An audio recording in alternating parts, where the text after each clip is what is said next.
The other day, Judah came walking into the kitchen, and he asked me and my wife Alicia, does Jesus have a wife?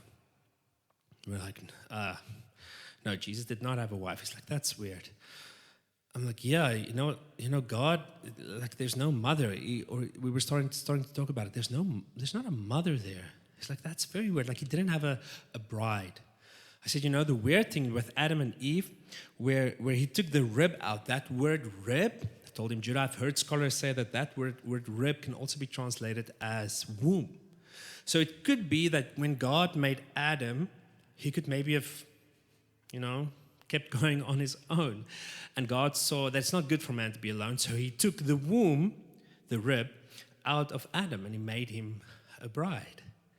I was like, that's actually very cool. I'm like, Judah, do you know what's very weird is we are actually God's bride.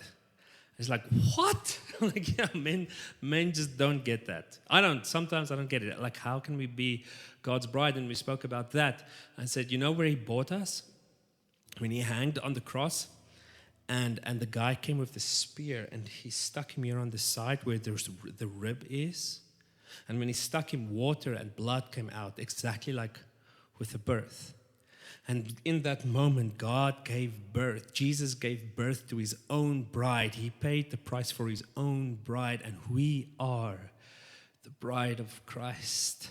The one he doesn't want to live without us. That's how much he loves us. He sent his son to die for us, and we are his bride. And